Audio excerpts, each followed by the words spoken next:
Okay guys, well I just took out the transmission mount, the parent one that I installed. I spent a really long time to install this and I'll explain to you guys why. But here is the VSC one. It is noticeably different. I brought a little kind of a magnet to see, yep, this is steel. So this body is steel or some form of stainless steel, and this is aluminum. And the parent's the same thing. This part is here steel, and this part is aluminum right here. Obviously, steel is going to be magnetic, so you'll feel the attachment. But yeah, the parent engine mounts, they were all, it's pretty much an all aluminum body. I'm assuming with a steel liner for the bolts. Something I did want to show. I don't know if you can see it. Let me see if I can just zoom in. Yeah, it's kind of a slow zoom, but yeah, it looks like those are bolts that are put in to the or welded in to the body of the VSC, and the parent one has a screw-in bolt. I think this is actually a better design for at least this part. It's a lot easier to remove the transmission mount and disassemble it. The issue is installing this. Installing this is kind of a pain in the butt because, as you can see, these bolts are right in the way of tightening these bolts. So, well, not this one, but you actually have to remove these two pieces, these two mounts from the transmission. Put this on, and then you attach it. Major difference I want to show is here is, as you can see, this has two independent mounts, and then there's nothing between. The VSC, it's completely different. I mean, you have this joined together, much smaller bushing, and on top of that, I don't even know if it moves because these bolt heads are. Oh no, there's a little bit of movement. Never mind. There's like a little bit of space between the bolt head and the aluminum body. So this moves as one big piece. These move kind of independently. I don't know if that's really a big of a difference, but evidently I guess it does. I mean, VSC, they designed theirs a little bit different. I don't know how the performance is. I've actually never driven with the parent one. I'm probably just going to sell this one. I don't know. I don't see the point in keeping it, even though I've already installed it. It's used now that I've installed it, which kind of sucks, but it's still a good piece. Going to sell it at a discounted price, I suppose. I'm probably going to sell the pitch stop mount with it too, but I'm going to keep the engine mounts. I want to fix those up and keep those as backups. I may sell those too eventually separately. But yeah, I'm going to go ahead and install this. It's going to be a little bit more of a hassle just because of the bolts, but that's okay. Don't mind at all. This design seems a lot more robust. Really don't know how it's going to affect the transmission movement compared to the parent. Definitely going to be a lot less movement compared to the Group N, obviously. I don't think I need to really compare those two. But yeah, going to go ahead and put those in, and I'll show it to you installed. Okay, guys, well, I did finish the pitch stop mount. I went ahead and torqued that down and replaced all this stuff. ECM, pretty easy. Intercooler was, it was okay. The strut tower bar took a little bit of time.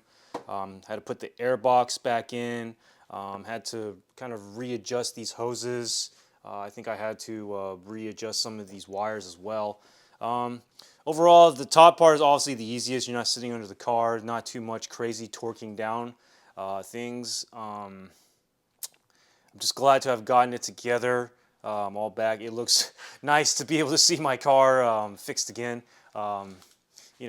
Let's go under the car and I will show you the transmission mount. Well, I still got a little bit of work left under the car. Actually, I would say quite a bit, but I don't think it's going to hopefully take too long. But here is the VSC transmission mount. Of course, you can see it is by its very bright green color. If I had chosen black, I think it would definitely looked a lot more OEM. Maybe a little bit cleaner look, I guess, if you are trying to get that type of look. But of course, I like this. This is actually one of my favorite colors. Don't want a car this color, I don't think, unless it's maybe a Lambo. It's a pretty nice piece. I liked it because I didn't have to undo these bolts in order to put these two in, whereas the parent one, you do have to unhook these bolts, take the body down, and then install the mounts, and then you put the mount together. Something interesting that I did notice is these two nuts. When I didn't have these installed, actually absentmindedly forgot to support the transmission mount. I didn't have to do it before, so I wasn't too concerned. But with the new engine mounts, this transmission, sorry guys, I'm like crawling under my car, but this transmission, it actually starts rocking up and down. Something that's interesting about the the VSC mounts is that they have a hinge which is actually functional versus the parent ones where it's more of a solid feel. But here is the one of the engine mounts. Let me see if I can get a closer look. I put some, what's it called, whatever that's called, tamper gel on there just to make sure I can monitor the mounts, the fasteners, to make sure they don't vibrate too much. But let's see if I can. I'm sorry, it's just woof. It is a tight squeeze. Well, yep, there is the VSC mount. As you can see, there is some cavitation. Let me see if I can focus here on it. There we go. I think that's a little bit better. But yeah, these were a little bit more difficult to put in because of this stud that's sticking out. But it did torque down, no problems. I actually did it to 45. I went back and just changed it to 45. And the interesting thing is these have functional, I guess, pivoting bases. And from what I've learned in a video, a guy had called Perrin and talked to them. I'm sorry, a guy had called VSC. I keep saying that. A guy called VSC and talked to them, and they said the reason why they allow these engine mounts to pivot is so that you can actually rotate the engine and rock the transmission up and down so you can remove it a lot easier. I don't really know much about that, but apparently that's the reason why they had it like that. But yeah, here is the parent engine mount. I already installed the electronic steering protection brackets. These are the JDM S4 ones, so they're a little bit more robust. Definitely watch the video. I did a review on them. What's it called? They have a, man, am I zoomed in too much? I can't tell. Hold on a second. Sorry, guys. Nope, I'm just super close. Yep, not a lot of room here to work, but enough. There's a Vermont valve, definitely going to change the oil. But yeah, you know, for some reason, I actually didn't need to remove these brackets. I didn't even lower the steering rack to access the engine mounts, the OEM ones. So I don't know if you really need to remove it. I think if I were to give a suggestion, I would try first to do the engine mounts without removing these brackets. Save some time because it is 8 bolts torqued at 44 foot-pounds. But yeah, I got a little bit of work left. I had to undo my STI flexible draw stiffener. Here's the base, so I got to put that back in. And of course I had to take out my strut tower bar. But thought I'd give you guys a look at everything. I'm sorry, it is such a tight squeeze down here, so I apologize. I don't even know what I'm filming right now. I believe it's a transmission. But here is the, let me see if I can get an upper view. Nope, can't.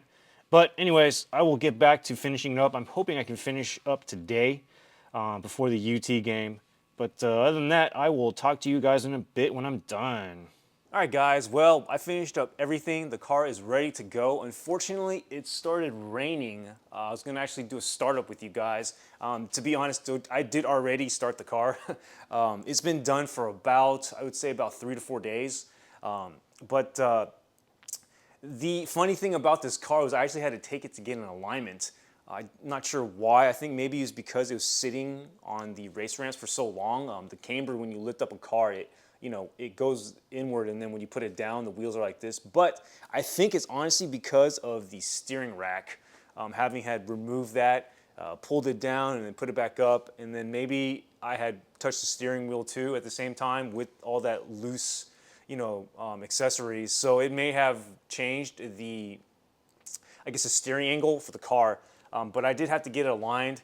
So it was kind of a pain having to get that done. And then I, of course, after the alignment, I checked all the camber bolts to make sure they were torqued down. I've had experiences before where they weren't torqued down properly and the fasteners became loose. It was extremely dangerous. I was very upset. But having not know anything about cars at that time, I didn't know what to do. But anyways, I won't be able to start it up now. I may do it later tonight. I will definitely do an interior start. The car sounds exactly the same from the outside, but the inside is a completely different story. It is so loud. Everything vibrates. I hear all these new noises when I'm driving. It is a just amazing experience, to be honest with you. It takes the daily out of the car, though. I mean, the car just becomes honestly like a race car. It just feels completely different. Probably won't be very comfortable for your passengers. The clutch, it engages instantaneously. Like, there is no real play in the clutch when you let it go. It just really grabs onto the discs very, very, very aggressively. The shifting is superb. I mean, the gearbox doesn't really move at all. Everything's extremely precise. I mean, that was the gearbox that, I mean, it is great. It's hard to describe, but everything is so precise. The interior is super loud. I just can't describe it. I mean, it's the final mod, I think, to the WRX. I mean, anything else would be purely aesthetic, I believe. And I mean, it is amazing. Oh, I do have Bilstein shocks. Maybe I will put those on eventually, but the Race Comp Engineering Bilstein shocks, I may sell them too, I'm not sure. But it is just an amazing experience. I cannot stress enough how fun the car became after installing all those VSC Performance Parts. I'm thinking the parent probably will be very similar, if not the same. But of course, I feel like the build quality of the VSC, including the design and the racing heritage, it just makes them, the more favored option in my opinion. But yeah, definitely when the weather gets better, I will do an interior startup with you guys, and it is just amazing. I mean, I don't know how to describe it. So best thing to do is just show you guys. All right, well, when the weather gets better, we will go inside the car. Okay, guys, well, it is the next day. I am in the WRX. I'm about to start it up. I definitely want you guys to hear the startup. So I'm just going to start it up. I'll back it down the driveway. That's going to take a little bit of time, and then I'm going to scoop my dogs up and take them to the park. But yeah, you guys got to listen to this, so I'm going to be a little bit quiet. But I don't know if you guys can hear it, but it is a lot louder in this car from the all the mounts that I installed.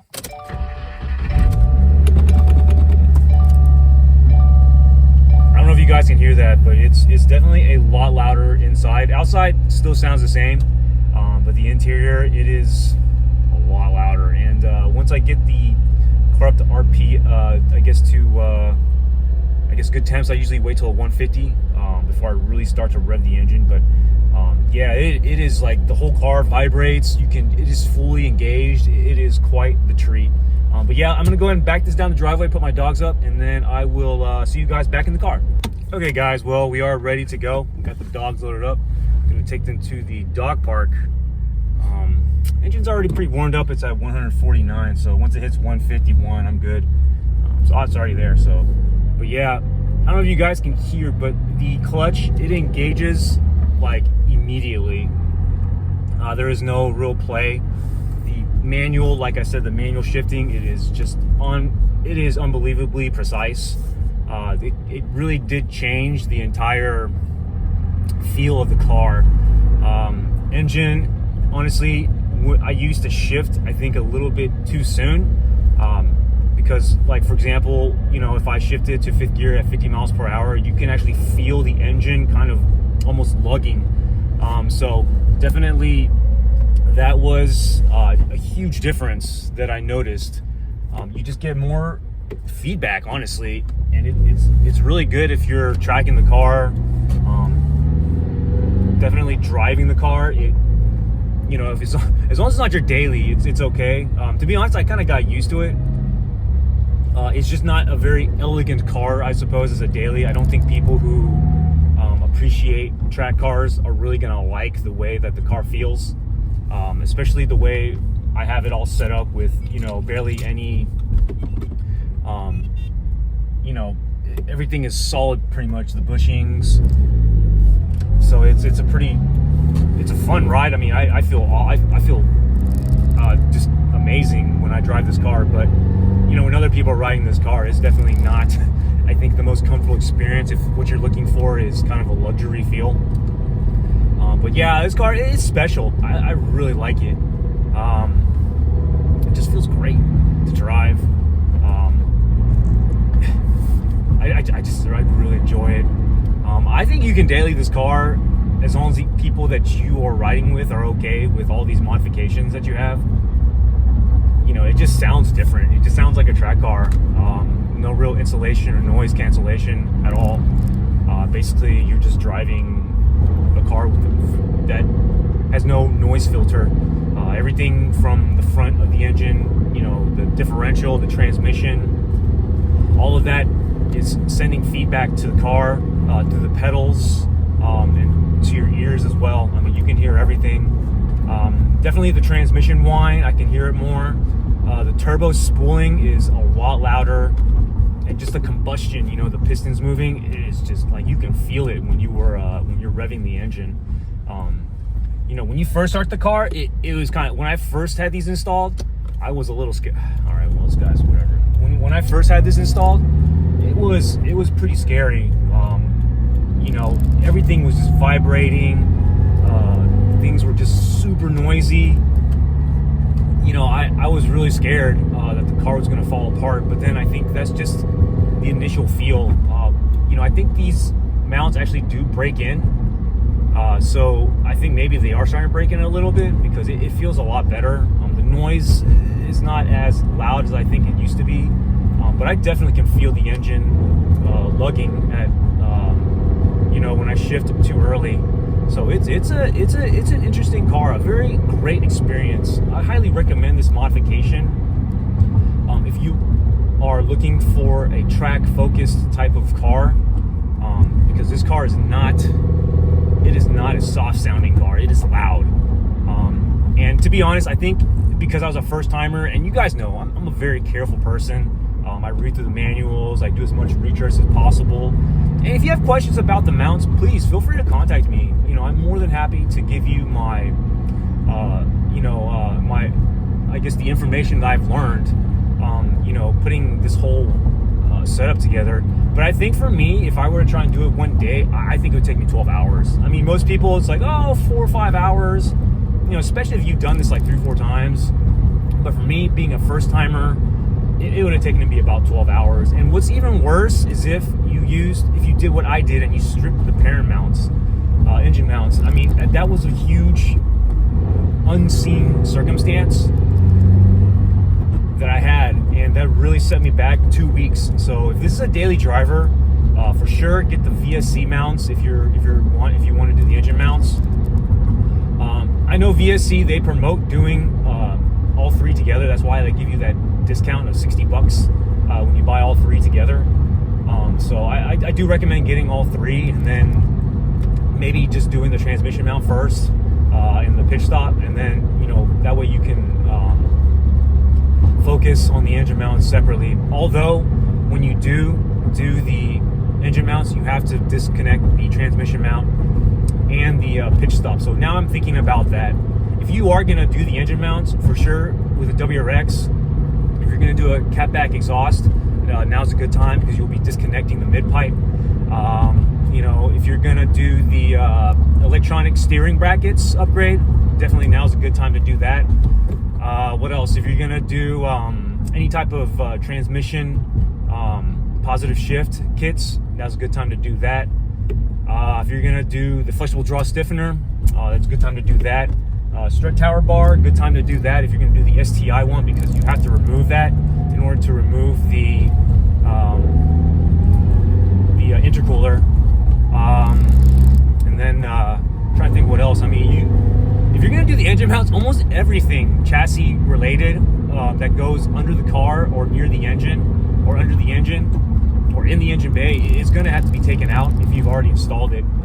So if you are just starting your planning out, definitely read through the engine mount instructions on how to replace them, and you will see all the different things that you're going to need to replace. One thing I did want to mention is that the aluminum, I think it's called an aluminum splash guard. It goes right under the turbo. Those bolts, I think they're actually torque to yield bolts. It's 4 of them. They look different. The metal isn't shiny. It looks kind of galvanized maybe. But I think those are torque to yield, because I did have to replace, I think 4 of them. I tried to replace all 4 of them because they kind of stripped a little bit when I was trying to install them. So I just decided I was going to do all of them kind of separately. I mean, all new. So I do recommend that. At least getting those 4 bolting. You can, if you're not sure what I'm talking about, definitely you can just text me or whatever, and I'll let you know. But other than that, it's a great car. I mean, it is just, the feedback is just amazing. You know, I don't know if you can hear all that, but even, especially with the flexible draw stiffener, it really increased the NVH. You know, and I just also wanted to add that, you know, having the STI brake upgrade as well as the pad upgrades, this car is amazing. It is so much fun to drive. I mean, everything is just dialed in so precisely. You know, this car is, I think this car is just going to be an amazing car for many years to come.